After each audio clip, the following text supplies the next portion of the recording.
Välkommen till Mer 25s podcast. Här diskuterar vi det svenska samhället, Europa och vår politiska samtid. Men framförallt vad som krävs att skapa en ljusare framtid. Jag heter Adam och är medlem i Mer 25 och DiEM25.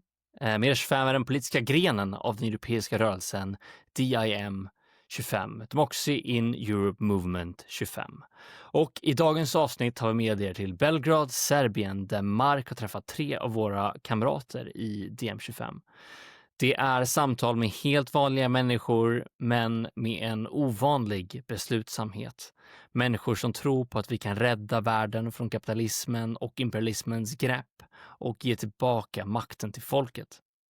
Ni kommer att få höra Lucille Cornelius Karjalainen från DiEM25 Mer 25 Nederländerna, Nadia Salzgrade som är pressansvarig för DiEM25 och Johannes från DiEM25 och Mer 25 Tyskland. Okej, dags över till Marc i Serbien.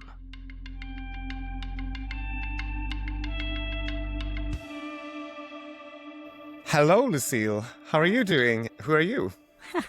Hi, I'm Lucille. I'm from DiEM25 in the Netherlands, and so excited to have met you and to be part of the DiEM Academy. Thank you very much. Can you explain a little bit what was the catalyst for your political engagement? Well, I've been politically active since the age of 14. I come from South Africa, and growing up under apartheid, it was almost like a natural fit for me.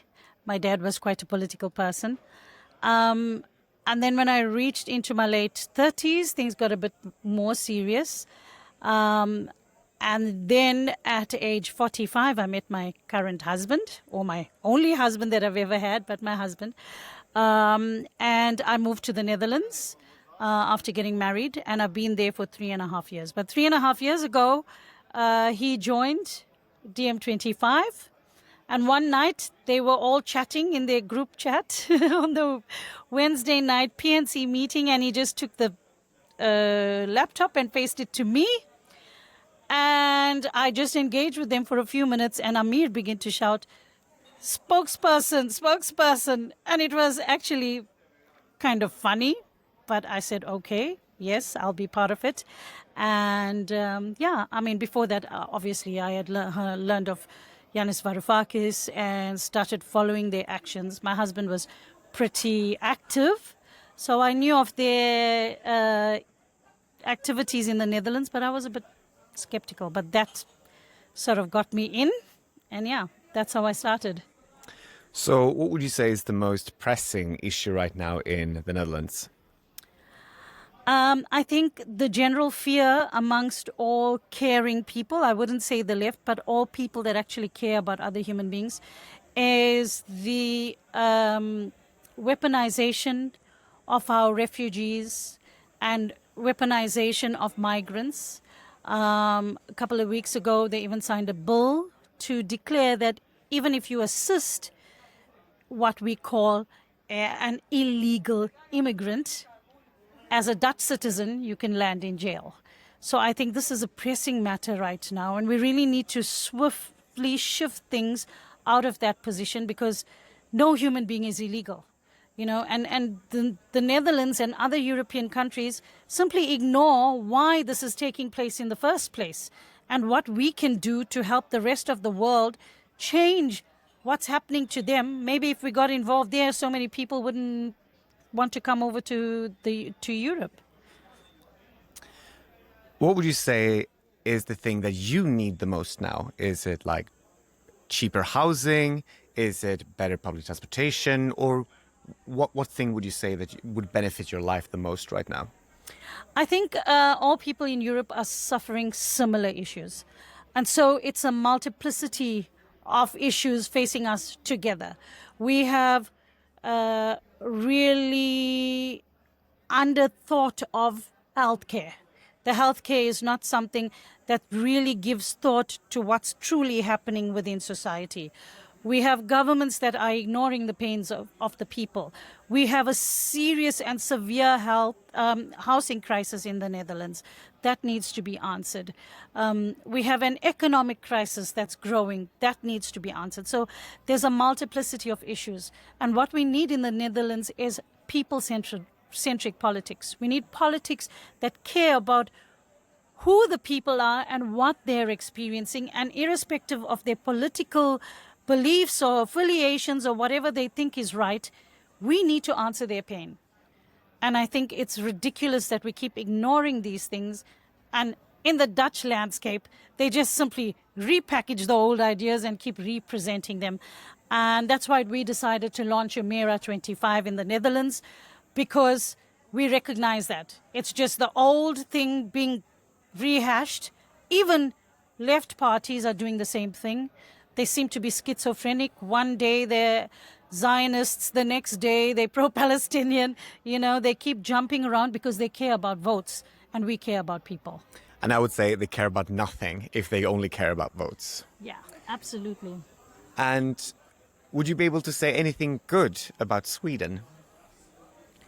Well, I'm not really so involved with Swedish politics, but I'm really excited that people are beginning to cotton on to the idea of a DiEM25, of even a DiEM25, and to begin to also engage in people-centric politics.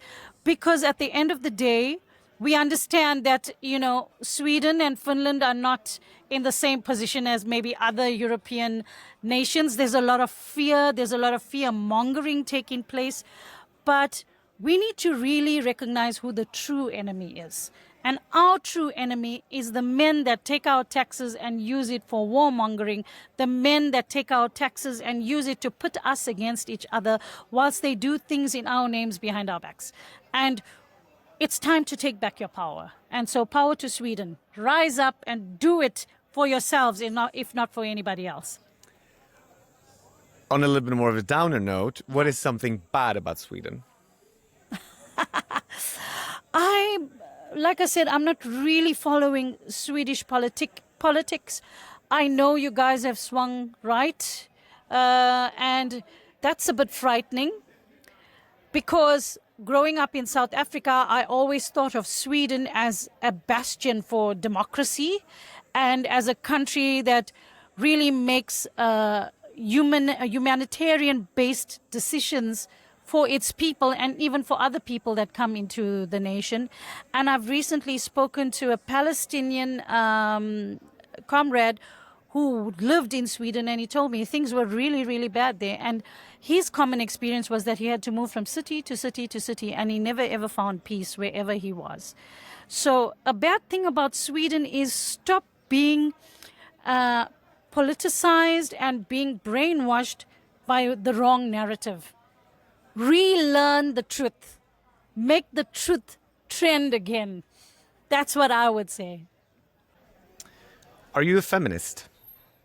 Yes, of course. What would you say that means?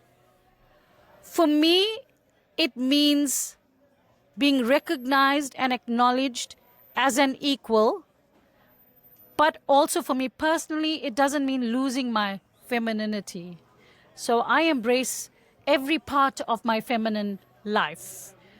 Everything that makes me a woman, I embrace it. I even give homage to it.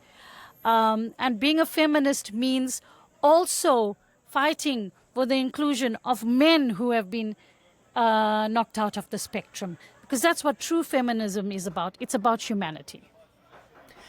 And what should feminists do right now, both men and women? Feminists right now need to understand that the same old playbook is being resurrected.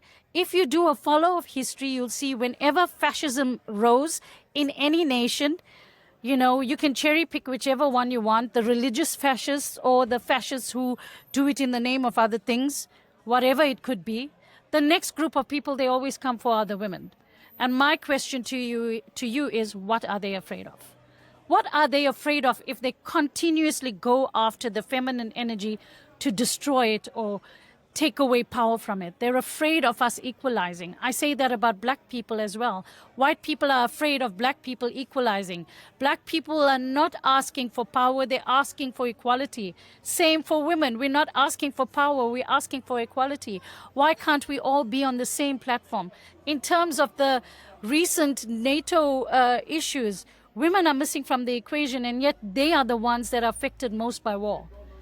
And perhaps if women are brought onto the table to be part of the discussions, and I don't mean the Ursula von der Leyens of the world, but actual women who are engaged with community and with people, if they bring them to the table, then maybe wars will be solved by talking and not murdering each other. And what is your current greatest environmental concern? I mean, it's quite obvious. Climate change, it's something you can't ignore any longer. Strange things are happening all over the world, and we know the culprit for it, the culprit behind it. It is climate change. My greatest fear is that we will hand a broken, devastated, dying world to another generation. Because one was handed to us, and we were really irresponsible, and so we made it even worse and passed it to the next generation. And I hope that we can make a real solid and strong effort to at least try to change things, because what we hear from scientists is that the damage is already done, and I don't know how long we have on this planet. But the point is this: if we continue with the same amount of capitalism and warmongering, how many Earth years do we have? So that we can at least start there. Stop capitalism in its tracks, from it raping the Earth and all its resources. Stop warmongering that destroys everything, lives and planet together, and put back into the Earth what we took out of it. I think that's most important. Thank you very much. Thank you. Thanks for having me. It was great.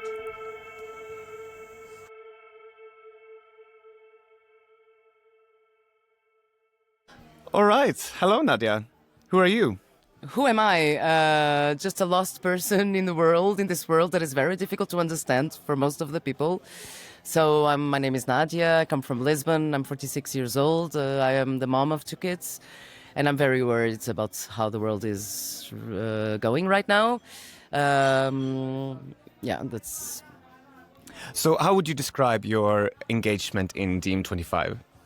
Okay, so I started by being part of a movement that was very similar to DiEM25, but in Portugal, back in 2013.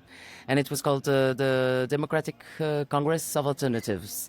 And it actually helped unifying the lefts in Portugal.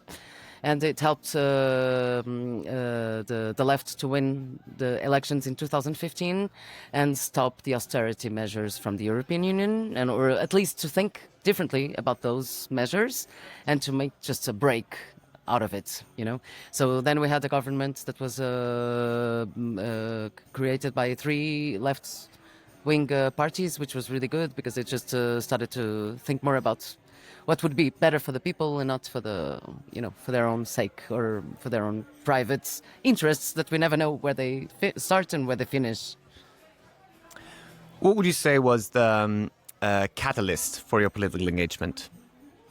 I was always a very political person since I was young. I can say I believe that any involvement you have in community is political engagement, so I don't see it separately. So I started with being part of the Students' Association in my high school. At university I was also very involved in all kinds of initiatives, and that was basically my whole development as a person. Was always part. I always had like a, for example, now I have like a spectators club. And it seems that it doesn't have anything to do with politics, but it does, because basically what we're saying is that everybody's allowed and should be able to enjoy public spaces like theaters, cultural venues, but people are not aware of this and they don't feel part of it. So we are just doing a work with them of destroying stereotypes so they can feel part of public spaces that they are financing, that they are part of our public goods.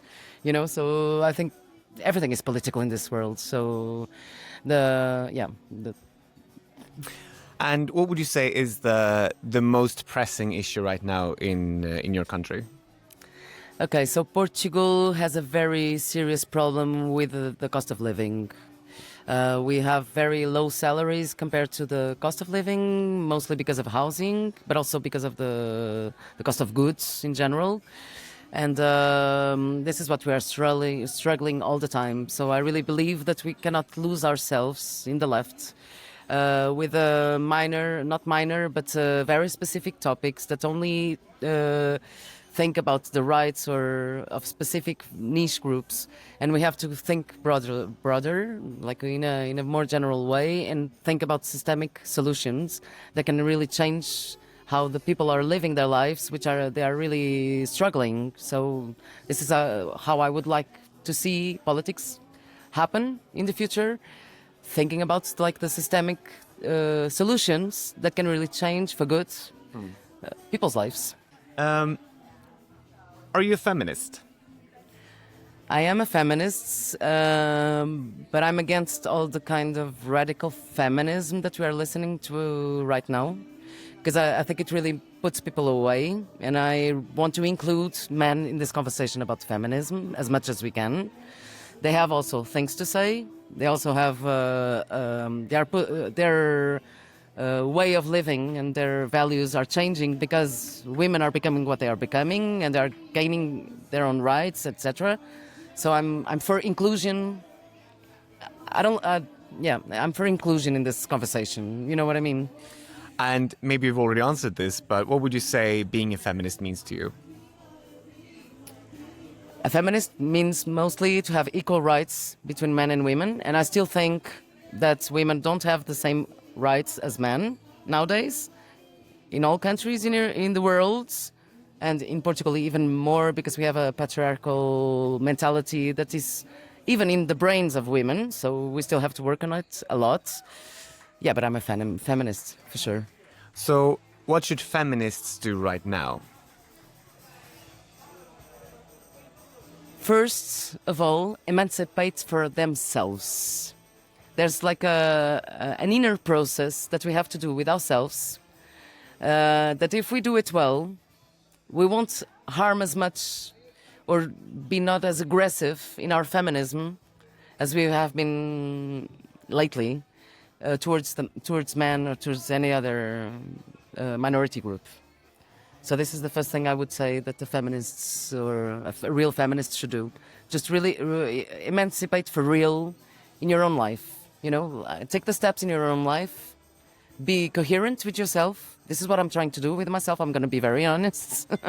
So I had a lot of experiences that showed me that I'm feminist in my words, but I'm not feminist in my actions, in my own life, my personal life, my relationships to men, etc., my work life, how I behave in work life. So this is how I think we can fix society.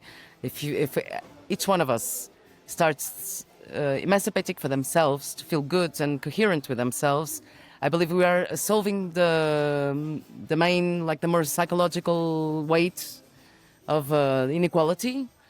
And then we can go through also rights and all the other fights in a different stance, you know what I mean? Yeah, I think so. Yeah. And what would you say is your most pressing environmental concern right now? Because it expresses itself a little bit different in Scandinavia than it does in Portugal. Well, we have drought, and we have thousands and thousands of golf camps in Portugal. So if you ask me what we should do, we just rationalize all these camps, rationalize all the swimming pools we have in Portugal, because I'm really worried about water, basically. This is what really worries me. Every time I open tap water, I'm really thinking about how much time we will have till that we can open a tap water without limit, you know? And I know that in Portugal, people don't really think about it when they open the tap water. And I'm teaching my kids not to shower themselves with the tap water always open. I'm really careful about it in my own life, and I would love to see people worried as much as I am, because it's a real concern in Portugal. We won't have water for the whole population very soon. Thank you very much. But on a final note, is there something you would like to plug? Something specific going on in DiEM25? Some project you're working on? Regarding DiEM25, because I didn't answer your question, I was running away a bit from your question before. So I'm very involved with DiEM25 because I had this background with working with the movement, etc. But what I really like is the people that are in doing DiEM25. This is what makes me stay, because it's real people with no bullshit. I don't know if I can say this in social media in Sweden. Absolutely. And it's really people that want to change, really change things around them. I think sometimes we don't know how to do it, but we are looking for the solutions, and this is the good attitude to have. This is what shows that we will make it, because we're persistent. We were not giving up, you know? And this is what I like in DiEM25. I feel this feeling of we're not giving up. So really a hard plug on DiEM25 and its people. Yeah, exactly. Thank you very much. You're welcome.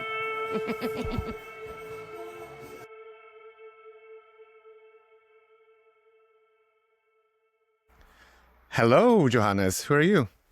I'm Johannes. I'm organizer for DiEM25 in Germany, and also at the party board of Människor in Germany, our political party. What was the catalyst for your political engagement? The catalyst, back in the days, it was much more the environmental question, how we can preserve our nature, not destroy it, not use nuclear energy, pollute our environment.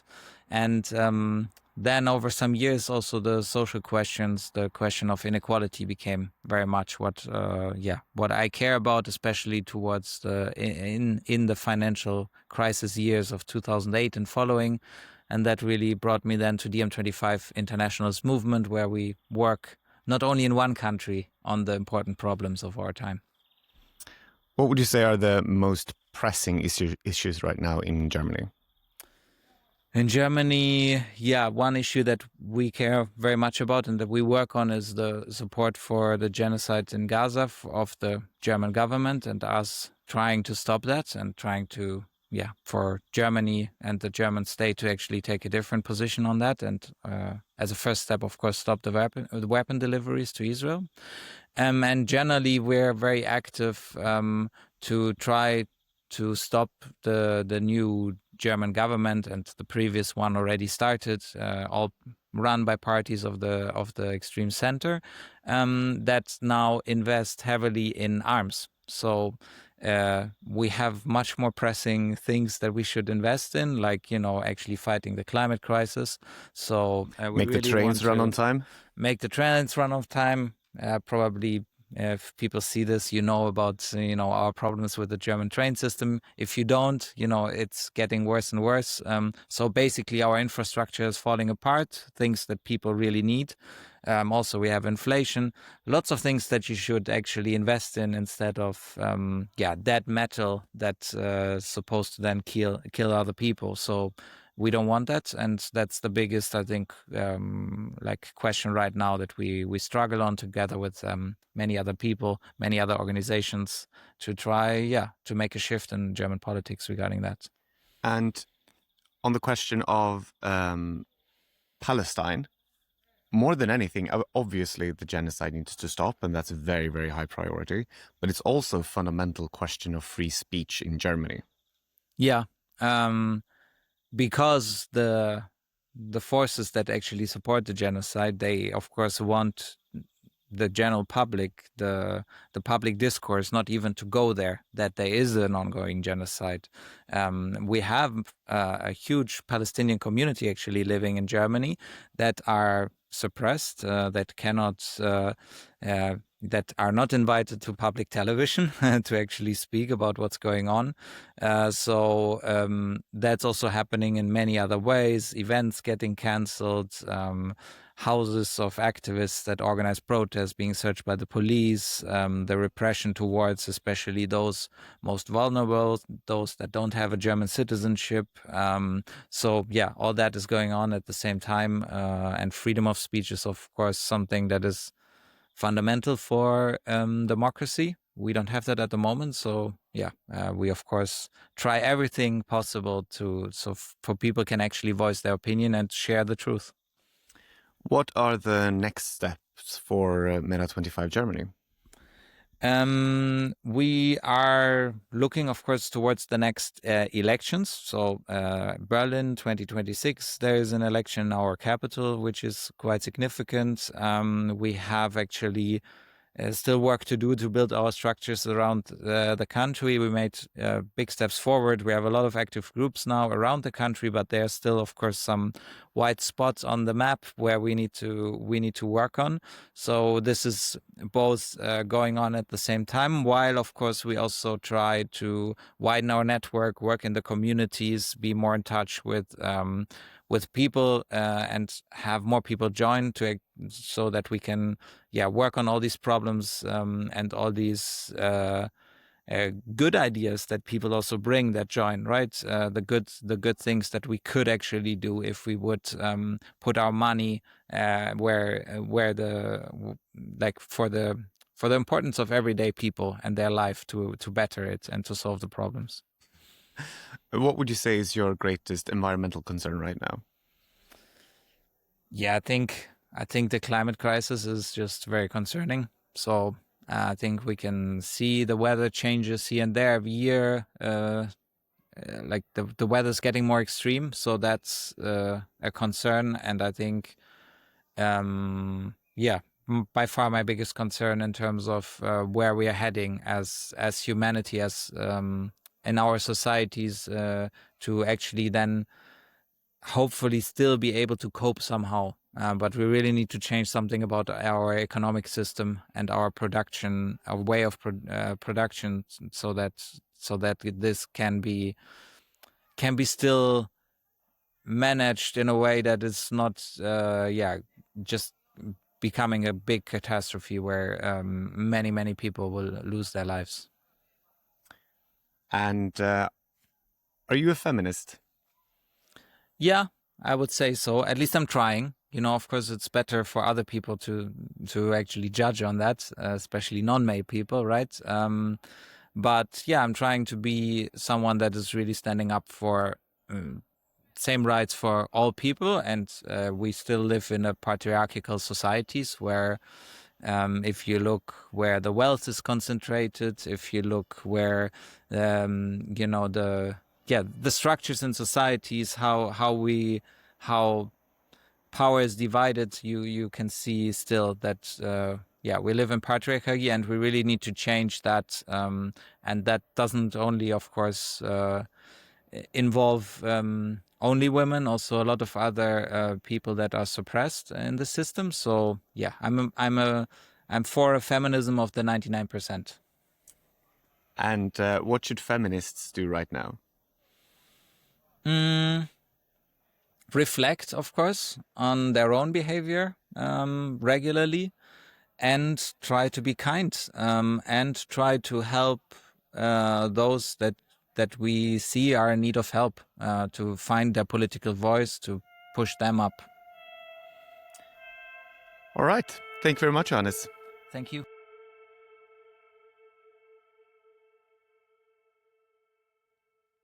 Ja, efter jag lyssnat på det där, jag känner ett hopp. Jag känner att det finns fler där ute. Jag känner mig inte ensam. Det här var allt för dagens avsnitt av Mer 25s podcast.